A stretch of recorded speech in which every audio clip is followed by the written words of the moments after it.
Ads schmads. If you don't want ads, that's okay. Choose the Dave McWilliams Plus option on Apple Podcasts. And hey presto, no ads. To understand the economy, you have to understand human nature. This podcast is powered by Acast. How are you doing there? Happy Christmas to you. It is Christmas Eve. We're going to do a special podcast today and Stephen's Day, which is our favorite podcasts of the year. My favorite podcast of the year was one we did last February with Martin Wolf, the chief economics correspondent of the Financial Times, one of the great economics commentators of our times. And Martin sets up 5 threats, observations, ideas that he believes are going to change the world in the years ahead. So here it is, our podcast with Martin Wolf. Hope you enjoy it as much as we did. Martin Wolf of the FT wrote a piece last week about risks to the global world. I remember you published a book about 10 years ago about shocks. Do you remember that one?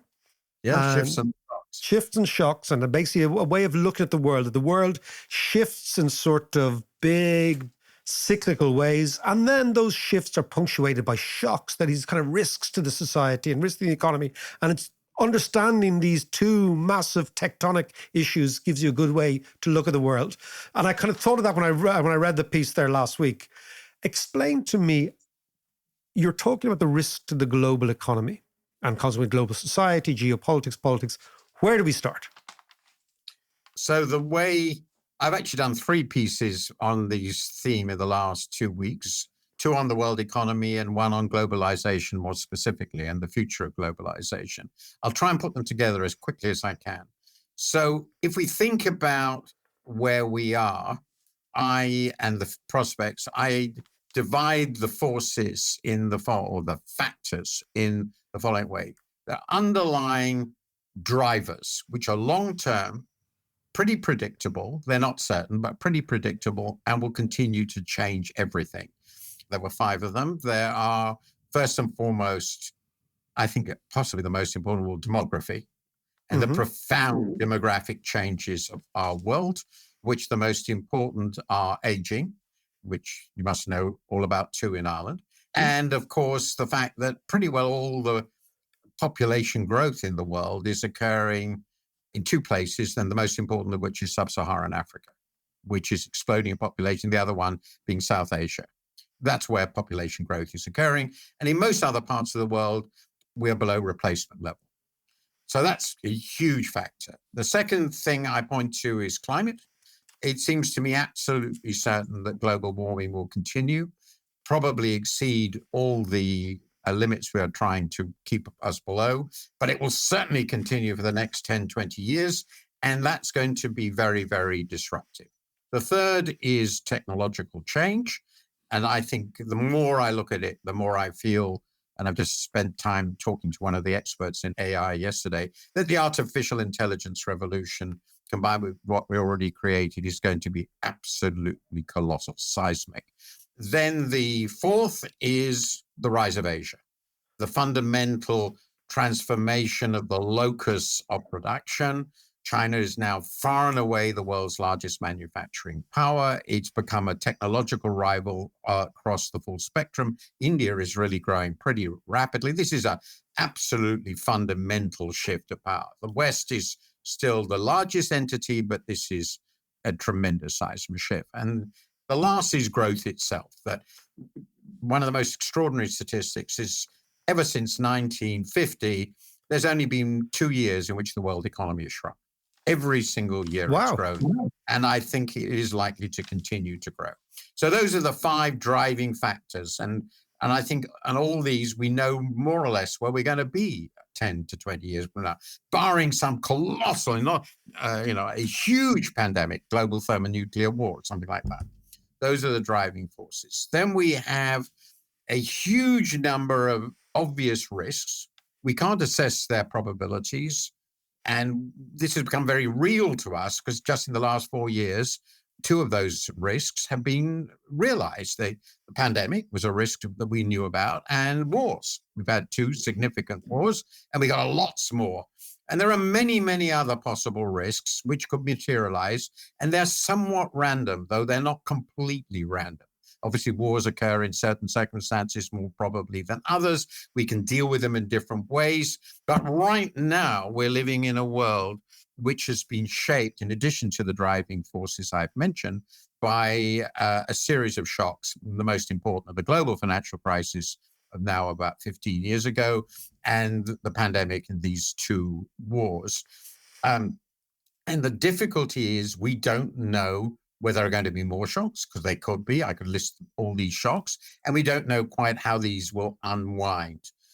If they do, we don't have more shocks, and if they unwind slowly, we could get back to smoother water.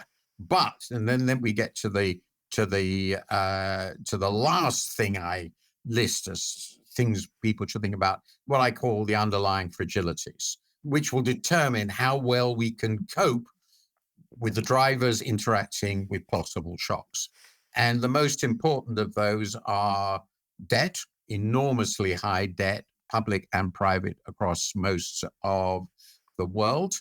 The possibility of the shattering of the global trade system. I think I didn't discuss that but that's clearly a possibility. That's a fragility because we are so internationally integrated.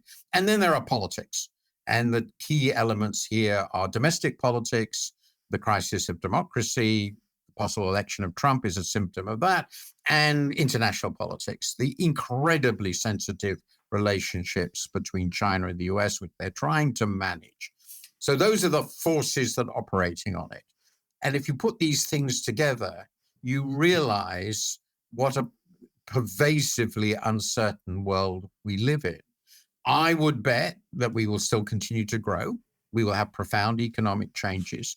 But I also would bet we're going to continue to have some very large political upheavals, and these could involve global conflict, and those have huge downsides. So the steady state, if everything calms down, would be towards a more cooperative, growing world in which these crises we've had sort of fade away. And I think that's what the US and China are now working for. But there's a huge number of risks surrounding that. And we've had recent experience of them, and there's no reason to suppose we're at the end of it. I mean, this is extraordinary stuff. Let's stand back at the big trends, right? Your demographic trends, right? What does it mean for the world where the population of one part of the world, the West, is not replacing, and the population of sub-Saharan Africa is not only replacing itself, but is surging? What does that mean for migration, for economic activity, for innovation, for all these things that come with significant young populations? I think that, and by the way, I would add to that, because it's very important, is that China is aging more quickly, though it's still younger than we are. And its fertility rate now is basically half of replacement. So its population is set to shrink. So the big areas of the world economy now are suffering from very significant demographic collapses. The US is actually in a relatively good position. Well, what does it mean? I think there are two answers to that, unfortunately. Is one, we don't know, because it's not clear the sub-Saharan Africans will be able to exploit their fertility, their population dividend, as it's sometimes called, the dividend of having lots and lots of young people as the birth rate continues to decline, which it will. The Indians have had this opportunity for a long time, but they've never really exploited it, and they still have big unemployment problems as a result. So will this accelerate the growth of sub-Saharan Africa on its own? I would guess not. There's an opportunity there, but exploiting that opportunity with these huge baby booms is very difficult. You have to educate people. You have to create economic system in which productive activity is encouraged and successful. And unfortunately, right at the moment, this is not going very well. In fact, the last 10 years or so for sub-Saharan Africa have been really poor. I won't go into that in more detail. So if that continues, which I think is the most likely outcome, and if we assume that climate will get worse too, there must be a high probability that the migration problems we've had, mostly across the Mediterranean, will get worse, possibly much worse. And my prediction, therefore, with great sadness, is that the politics of immigration and managing the politics of immigration will become an even more dominant feature of our politics than they already are. And I think that brings us back to other discussions we've had, that means that the right-wing populists are going to have fuel for their campaigns. And if you add into that the probability that developing countries with these demographics will also, and economics will have political instability and even civil war, this becomes even more certain. So I regard that as pretty well the most obvious prediction about the future, is that the migration problem will get worse. So let's just take that. The migration problem gets worse. And then you look at the Western societies. Let's talk about AI. I mean, AI has been compared to, we've done it in this podcast, Gutenberg, the printing press, that type of revolutionary change that really shifted societies in the 16th century and 17th century. We kind of forget, it led to the Reformation. The Reformation led to the 30 Years' War. I mean, this was not a nice time to be European by any stretch of the imagination. That type of global pressure, immigration, flows, migration, what does AI do to the broad middle class in the reasonably comfortable West over the course of the next while? I mean, where does it push jobs that were reasonably secure in the past? It definitely will create new jobs, but it's that transition from the old to the new, which is the fragile part. Yes, I think that the second huge question, I would stress that I have no expertise in this. So I just based on a priori thinking and talking to a few very, very smart people who tend to disagree on these things. But one way we can think about this, it's clearly there's no consensus on this yet. But there seems to me a very, very good chance that these systems, as they evolve, will be able to do a very large proportion of what you might call the information processing and communication jobs of our societies. And basically, those are the most lucrative. And they're the ones that define our social hierarchies. If you think about it, for a very long time, the dominant elements in our social hierarchies were the top bureaucrats and the soldiers, the knights. The Brahmins and the warriors. The Brahmins and the warriors. But now, if you look at the numbers, we really have very few warriors, and we have lots of Brahmins. And that's why almost half of our populations goes to universities, and they all expect Brahmin jobs. And that is exactly what AI is going for, because these machines can absorb and process information and spew it out reliably without mistakes. Well, more or less reliably. I'll leave aside the hallucinations, with a speed and accuracy that no human being can match. And it's unluckable that it's going to demolish huge proportions of our current jobs. I don't see why it is necessarily the case that all these jobs will be replaced any more than the advances of productivity in manufacturing led to the replacement of the lost jobs with new jobs in manufacturing. They didn't. They led to the replacement with a lot of casual work, most of which was not very satisfactory. People on bicycles delivering packages for Amazon, and people in warehouses and so forth.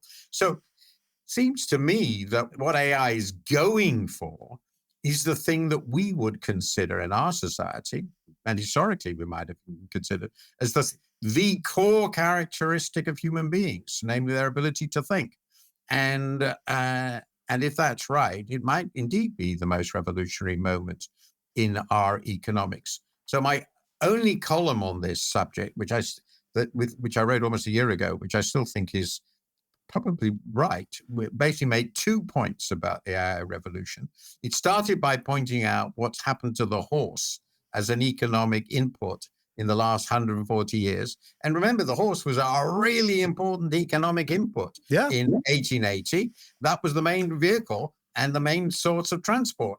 And it's gone. Now it's just entertainment. Well, why shouldn't that happen to human beings? I don't think there's any logical reason why that couldn't. Economists always say, well, it never has so far. Well, that's the famous, gives you the famous joke about the turkey who comments to his friends in early December about how kind and gentle the farmers are who feed them so wonderfully. And, well, we know what happens to the turkey. So the one possibility is, I think, that this could be a decisive shift. And so that, as I joke, the next Martin will be a computer. And the other thing that I'm absolutely convinced of is that we have no idea how to regulate this and no capacity to do so.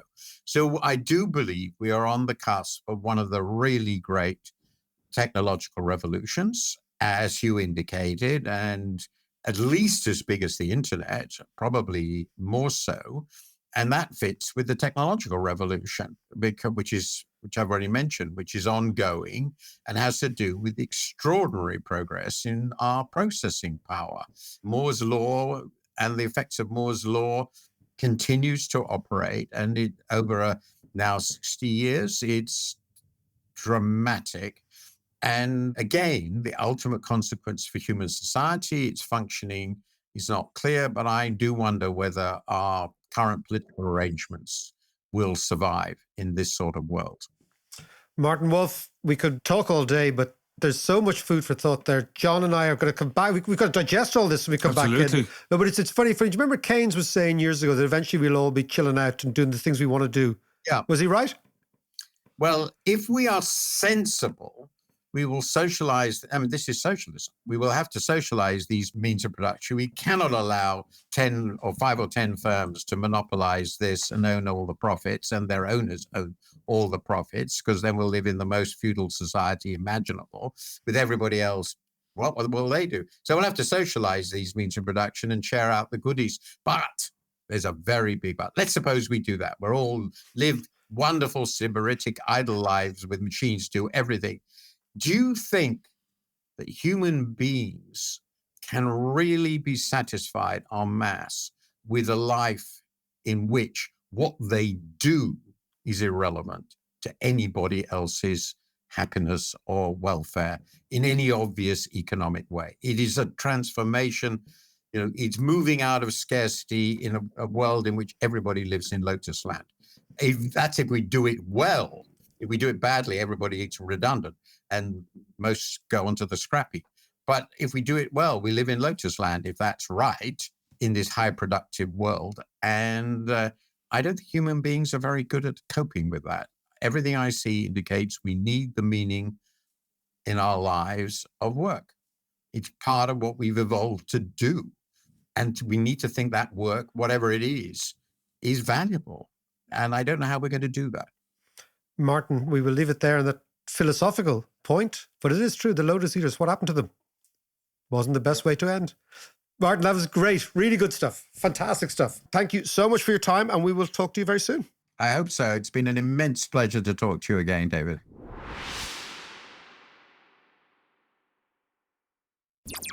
Our friend Martin is at it again. What's he at, John?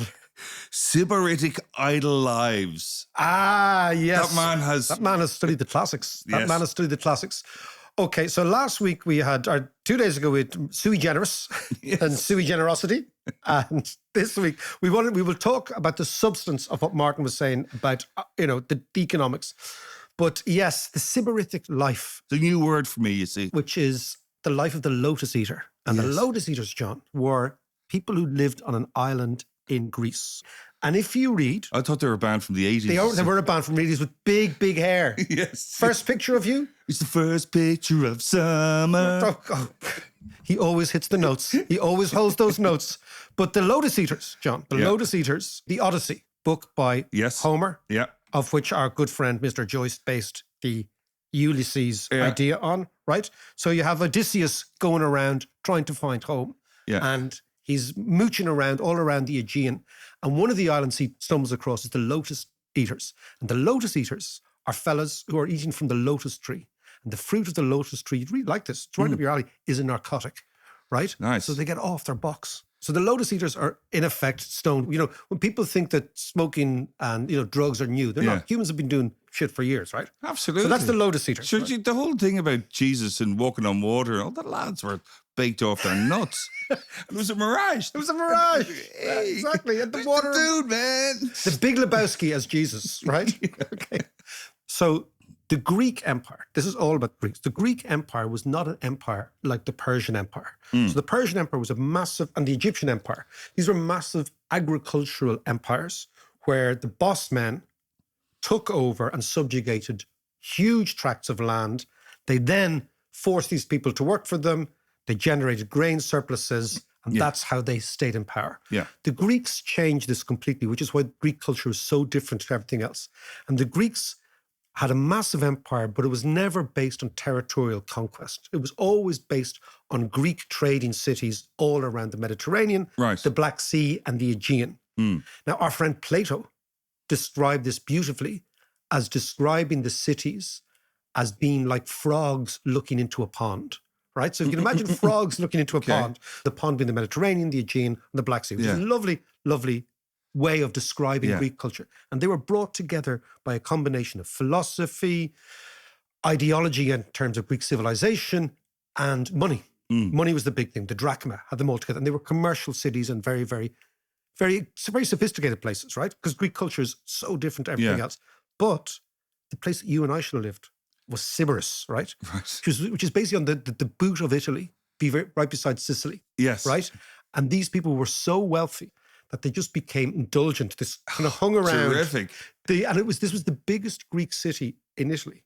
And imagine there were many Greek cities in Italy. Rome, again, of course. Syracuse on Syracuse being the big one. And who was from Syracuse? Archimedes. Ah, okay. Archimedes. And we're going to be talking about mathematics. Right. And the economics of mathematics with Colm O'Regan next week. Right. But the Sybaritic lifestyle is basically you're hanging out, indulging, because it was so rich that these guys could just chill and relax and do nothing. Yeah. That's what Martin was talking about. But let's get back to the economics. So what he was talking about was AI. Yes. And allowing us to have that kind of lifestyle. Actually, one of the things he did say, he talked about, you know, AI is going to take over and it will change society in the same way as the horse was a really important part of society and production. It was a production cost. Ooh, that sounded good.